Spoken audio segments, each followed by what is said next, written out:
So, I want you to take this picture in your mind for a second. You just ordered a new phone online. Oh yeah, we all know this feeling. Right, and it's not just, like, any phone. It's the exact model you've been eyeing for 6 months. The one you've been saving up for. Exactly. So for 3 days, you are obsessively tracking this package. You're watching unboxing videos. You're rereading the reviews for the 10th time. Just imagining how great it's going to feel. Yeah, holding it in your hand, taking that very first photo, and then it finally arrives. You tear off the plastic, you power it on, and you are just absolutely thrilled. Best feeling in the world. It is.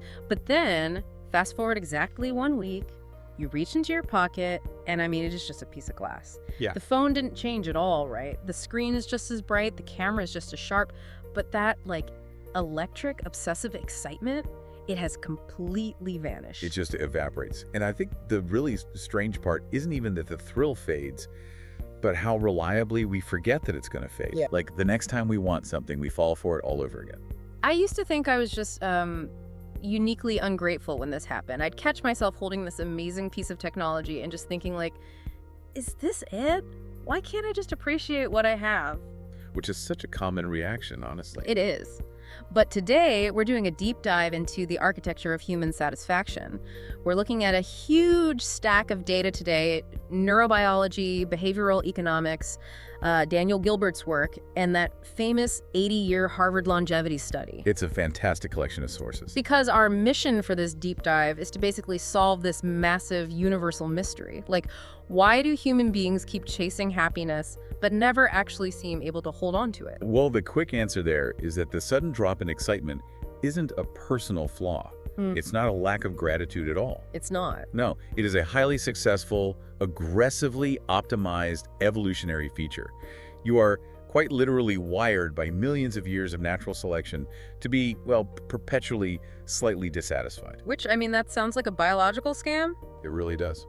But if we want to figure out why the thrill fades, we first have to look at, the mechanics of what creates that thrill in the first place. Right. Where does it come from? And for anyone who follows psychology, dopamine is the usual suspect here. I mean, the popular cliche is that dopamine is the pleasure molecule. Which you hear everywhere. Right, like you eat a piece of cake, you get a dopamine hit, you feel happy. But looking at the neurobiology data for this deep dive, that framework is totally backward. It is completely misrepresented in popular culture. Dopamine is not the pleasure molecule. It is the wanting molecule. The wanting molecule? Yeah, it's the chemical of anticipation, of motivation, of craving. When we look at brain scans, dopamine's primary evolutionary job is to motivate you to pursue what might increase your chances of survival. Or reproduction in the future, right. Exactly. It acts like this neurological targeting system. It's constantly asking the brain, okay, what should we go after next? And the wild thing is, it actually has very little to do with the physical sensation of enjoying the thing once you finally get it. Because the actual enjoyment, like the liking rather than the wanting, that's governed by entirely different systems in the brain, right? Yeah, exactly. Like the opioid and endocannabinoid systems. Spot on. Those systems mediate the actual physical pleasure, that warm contentment of eating a good meal or like holding someone you love. Okay. But the dopamine system, the wanting system, is neurologically much larger and way more powerful than the liking system. Which explains so much. Right. Yeah. That mismatch is why you can desperately want a new gadget or a promotion, and driven by dopamine, you will literally work 80-hour weeks to get it. Yeah. But once you finally achieve it, the dopamine shuts off. The pursuit is over. So it's almost like pulling a slot machine lever where the prize isn't actually the money. Well, that's a good way to put it. The prize is just like the motivation to pull the lever again? Precisely. The brain operates as a prediction machine that specifically rewards novelty and learning. Okay. So when reality exceeds your expectations, like when you're tracking that phone and imagining all the ways it's going to change your life, your dopamine spikes. Because it's new. Because it's unmapped territory. But once you own the phone, your brain maps it completely. You know how to unlock it. You know how the apps work. Predictability sets in. Exactly. Yeah. And because there is no more novelty, the dopamine activity just flatlines. And your brain immediately starts scanning the horizon for the next unmapped reward. You know, this maps perfectly onto the so-called honeymoon phase of a new romance. Oh, absolutely. Because people panic when that butterflies in the stomach feeling goes away. They assume, oh no, I've fallen out of love. Right, they think the relationship is over. But the reality is they just mapped the territory. The love didn't disappear at all. Huh. The novelty did. Wow. Think about it. Early on, every text message is a surprise. Every conversation is an unknown variable. And uncertainty is the ultimate fuel for dopamine. Right, you're constantly learning about this person. But as a relationship becomes stable and predictable, which, by the way, is neurologically what you need to reduce stress and actually build a life, Right. that intense dopamine-driven spike naturally has to subside. Psychologists refer to this overarching mechanical process as hedonic adaptation. Hedonic adaptation, meaning the process where we just naturally get used to things. Exactly. But let's dig into the why here. Because why on earth would nature design a system that constantly pulls the rug out from under our own satisfaction? Well, think about the mechanics of human survival on the savanna. Okay. Imagine an early hominid who discovers this single massive tree full of fruit. Like a jackpot. Total jackpot. Now, if they ate that fruit and experienced permanent, unwavering satisfaction, Just stay there. they would just sit under that tree forever. Yeah. They wouldn't explore the next valley. They wouldn't innovate new tools. They wouldn't build better shelter. Right. And eventually they would have been eaten by a predator, or they would have starved when the seasons changed and the fruit died. So we survived because we kept running on the treadmill. Exactly. Hedonic adaptation was the literal engine of human progress. Okay, so the survival aspect makes total sense to me. But here is where the logic kind of breaks down in my head. Okay, let's hear it. If our brains are built to adapt to everything, why do we have such a massive blind spot about it? Like, we never seem to learn the lesson. We really don't. I vividly remember signing the lease on my very first solo apartment, and I truly believed once I have my in place, no roommates, my own kitchen, my life will be fundamentally fixed. The magic bullet. Right. I will never be deeply stressed again. And obviously, like, a month later, I was stressing about buying groceries and doing laundry. Of course. So why do our brains continuously fall for this illusion that the next thing will permanently fix us? So this is where Daniel Gilbert's research on effective forecasting comes in. It completely explains the cognitive gears turning behind that blind spot. Effective forecasting. Yeah. Basically, we are constantly trying to predict our future emotional states. And human beings are remarkably terrible at it. Because of what he calls the impact bias, right? Yes. We systematically overestimate both the intensity and the duration of our future emotions. Because we only imagine the highlight reel. Like, when I imagined that apartment, I pictured peaceful Sunday mornings drinking coffee in silence or, hosting this brilliant dinner party. The perfect moments. Yeah, I didn't imagine the ordinary Tuesdays. I didn't picture plunging a clogged toilet or realizing I still have to commute an hour in the pouring rain. Well, the brain takes a shortcut. It isolates the single point of change, in your case, the new apartment, and it completely ignores the vast, complex background noise of your life that will remain exactly the same. Wow. You basically confuse the temporary excitement of the transition with the reality of the permanent circumstance. That is so true. Which actually brings us to one of the most famous pieces of evidence in psychology. The 1978 study comparing lottery winners to people who were paralyzed in accidents. Oh, this study's legendary. I know it gets quoted a lot, but looking closely at the methodology for this deep dive, the sheer scale of the psychological rebound is just staggering. It is the ultimate test of the impact bias. I mean, you have two groups experiencing the most extreme positive and negative transitions imaginable. Right. You would naturally predict an enormous permanent divergence in their baseline happiness. You'd think the lottery winners would be living in perpetual euphoria. And the accident victims should be permanently devastated. But the data showed both groups returned much closer to their previous baseline happiness than anyone thought mathematically possible. Just wild. Like, buying a mansion eventually just becomes the place you wake up. And profoundly, many of the accident victims gradually recovered emotionally. They reported levels of daily happiness and enjoyment of simple pleasures that were, like, nearly identical to the control group. The mechanism behind that recovery is what Gilbert calls our psychological immune system. Oh, I love that term. It's brilliant. Just as your physical immune system deploys white blood cells to fight off an infection and return your body to normal, your mind has these largely unconscious defense mechanisms to return you to an emotional baseline. So it actively fights the extreme emotion. Yes. When you experience trauma or rejection, your brain immediately gets to work. Yeah. It rationalizes, it reframes, it edits memories, it synthesizes a totally new perspective to help you survive. It's why you get fired and 6 months later you're like, you know what, that job was holding me back anyway. Exactly. We literally synthesize our own happiness.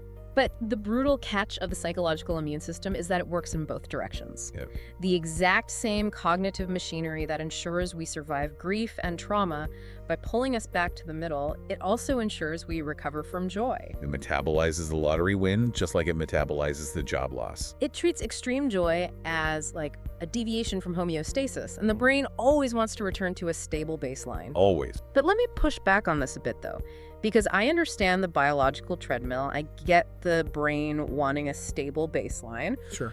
But look at our environment today compared to, say, 100 years ago. We have unlimited, hyper-targeted entertainment in our pockets. Out constantly. We have food from any culture on Earth delivered to our doors in 20 minutes. We have climate-controlled beds. We have modern medicine. It's unprecedented. Right.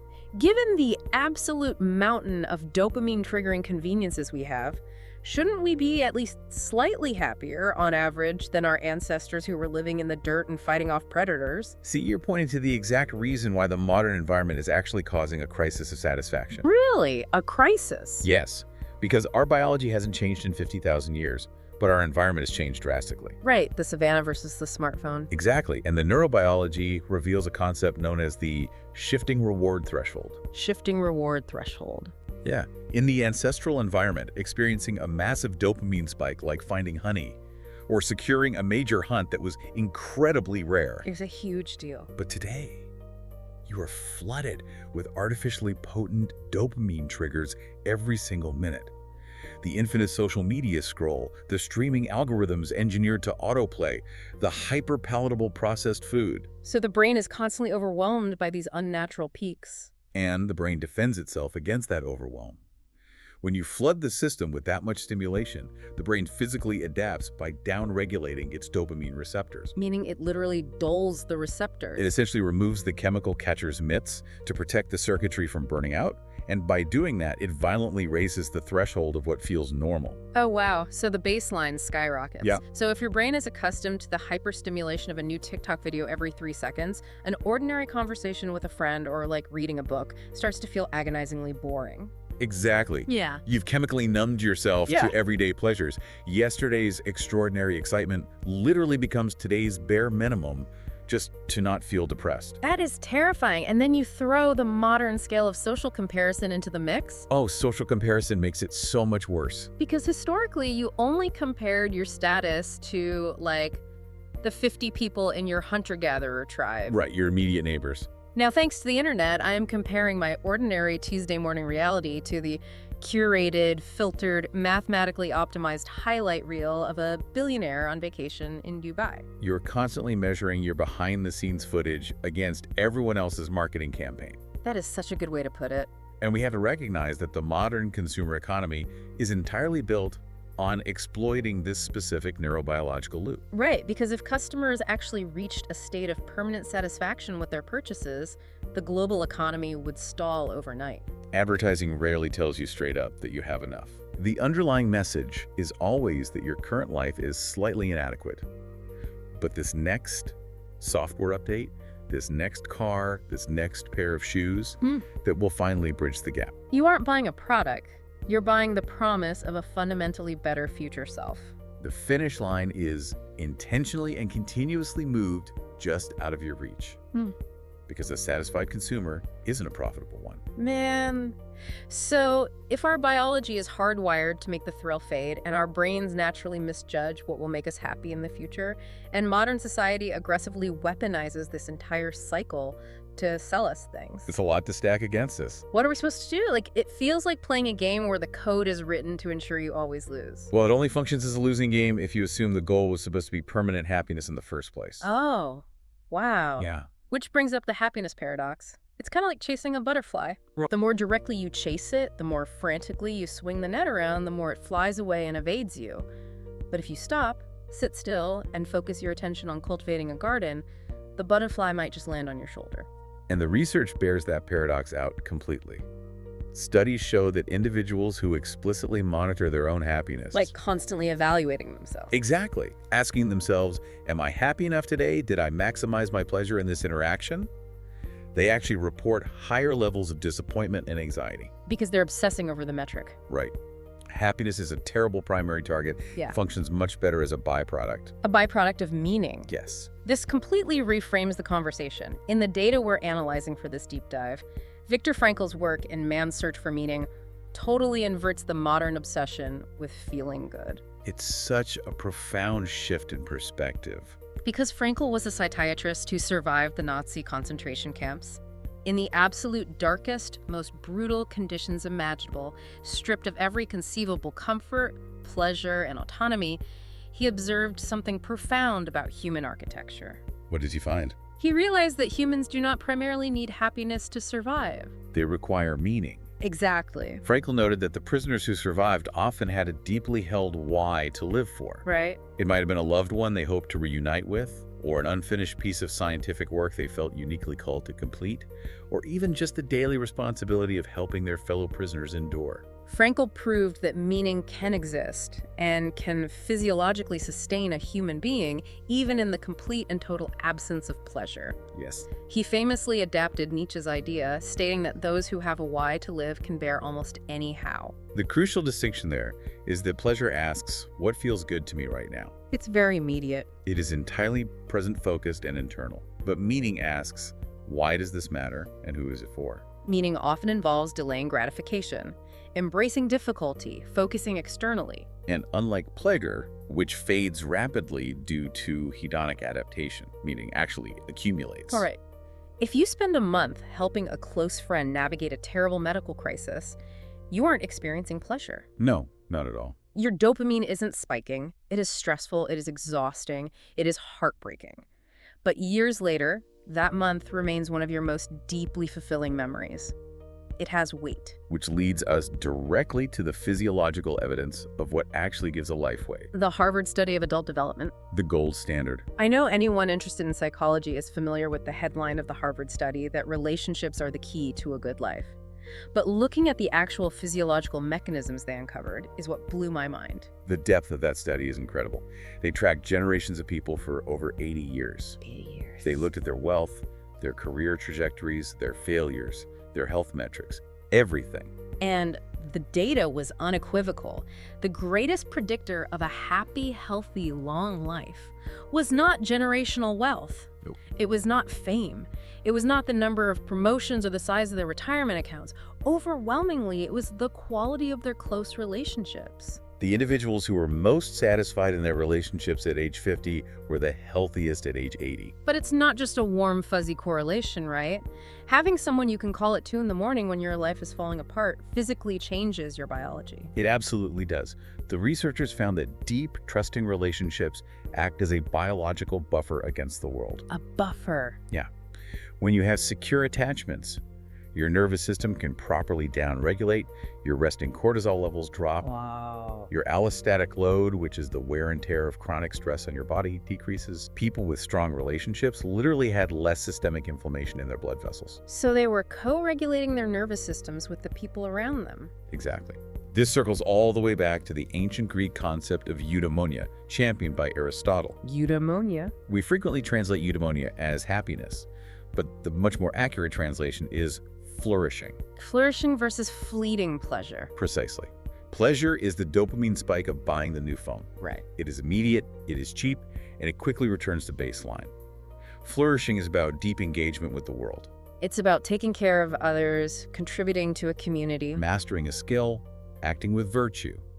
Flourishing grows slowly, it requires effort, and it accumulates like compound interest over a lifetime. You know, it fundamentally changes the definition of a successful life. We are so heavily conditioned by the algorithms in the economy to think success is this flawless, curated highlight reel. The big house, the perfect vacations. A massive house, an impressive title, zero stress, endless beach vacations. But looking at the neurobiology and the 80-year longevity data, success isn't about avoiding stress. or hacking your dopamine to buy the newest upgrade. It's about the slow, quiet building of character. It's about emotional resilience. A profoundly meaningful, flourishing life is not free from pain. It's not free from boredom or grief or ordinary Tuesdays. Yeah. We've been analyzing the human experience through the wrong lens.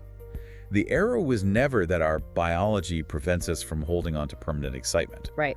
The error was believing that permanent excitement was supposed to be the destination. That really makes you look at that piece of glass in your pocket differently. It really does. We burn so much energy on that treadmill, sprinting after the next purchase, the next job, the next city, hoping it will finally be the thing that makes us whole. And it never is. But I want to leave you with a different question today, something to think about long after this deep dive ends. We're entering an era of rapid technological and genetic advancement. Soon, we might actually have the neural implants or the bioengineering to hack this system. Good, bypass it completely. Yeah.